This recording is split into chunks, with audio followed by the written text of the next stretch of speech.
kulanti wacan oo wanaagsan asxaabta qiimaha iyo qadarinta mudan oo meel kasta oo aad dunida ka joogta waa mar kale iyo barnaamijyadii quruxda badnaa ee aad ka daawan jirteen Saxafi Films waana barnaamijka aynu ku balansanayn ee la magac baxay xiriirkii qaab darrada ku soo dhamaaday xiriirkaasi loogu magac daray xiriirkii qaab darrada ku soo dhamaaday waxa uu hore u dhaxmaray Ranbir Kapoor iyo Deepika Padukone haddaba xiriirka caadiga ah ee dhaxmaray Ranbir Kapoor iyo Deepika Padukone waxa uu soo bilowday sanadku markuu ahaa 2007 xiriirkaasi waxa uu ahaa xiriir caadi ah balse xiriirka tooska ah ee labadan qofood dhaxmaray waa Deepika iyo Ranbir waxa uu soo bilowday sameyntii filinkii Bajna ee Hasino filinkaasi markii ay wada sameeyeen kadib waxa la oran karay xiriirka saaxiibtinimo ka dhaxeeya Deepika iyo Ranbir Kapoor waxa uu isu bedelay mid jacayl xiriirka jacayl ee quruxda badnaa ee muddo soo socday dad badanina ay wada aaminsanayeen inuu guulo ku soo dhamaan doono iyo guur aad u qurux badan dad badanina ay ka qayb galaan damaashaad iyo farxad iyo ubad khayr qaban ay kala helaan mar qura ayuu isu bedelay mugdi iyo goob uu goray ka hadaafay haddaba xiriirkaasi yaa sabab u ahaa in uu burburo aktarada Padmavat waa Deepika Padukone ayaa waxa ay sheegtay iyadoo ka hadlaysay burburka xiriirkaasi in ay sabab u ahayd Katrina Kaif dadka qaarkiisna waxyaabo kale ayay sheegaan oo waxay dhahaan Katrina Kaif kama aysan dambeynine hawla kale ayaa qasay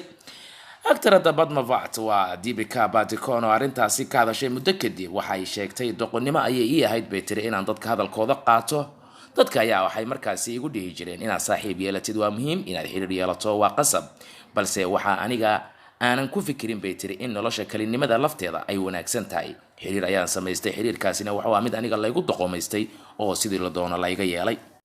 Deepika oo hadalka sii wadata waxay raacisay tiri xiriirkaasi markii uu burburay fashilkana uu ku yimid oo aan ogaaday khiyaanada markaasi uu waday inuu aniga iga hoos shukaansanaya haasaawna la waday Katrina Kaif waa uu bariyay waxaan uu damcay tiri in xiriirkii dib loo soo celiyo fursad labaadna la siiyo Ranbir Kapoor waxay tiri fursad labaad meesha ma aysan oolin markabkana waa sidoo u shiraacday badweyntana uu galay bay tiri fursad kalena aniga uma aanan haynin Ranbir Kapoor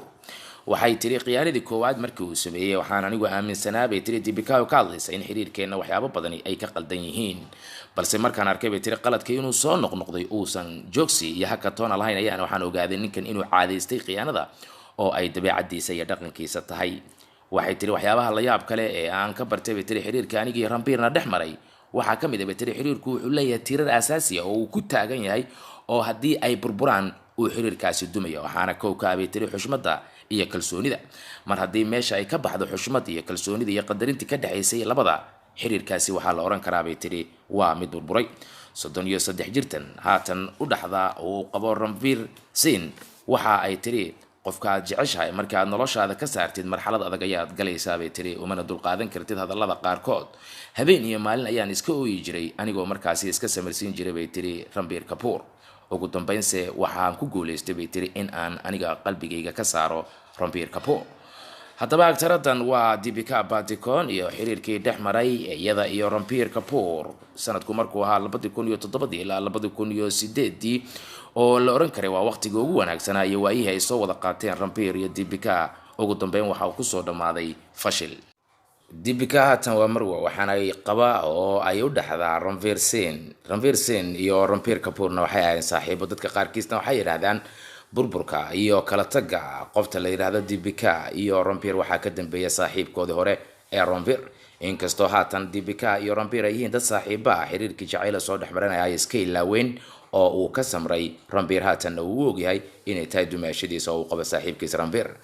haddaba taawadayaal barnaamijkii koobnaa ee in kaga hadlaynay xiriirkii la magac baxay xiriirkii qaab darrada ku soo dhamaaday Ranbir iyo Deepika halkaas ayaynu ku soo gabagabeynaa halka aad barnaamijka ka daawanaysaan waa Saxafi Films haddaba daawad haddaadan hore uga mid ahayn asxaabta ama bahda ku xiran channelka isku day inaad channelka subscribe saarto gambaleelka aad furato si barnaamijyada markay hawada soo galaanba aad uga mid noqoto daawadayaasha ugu horeeya oo muuqaalku soo gaaro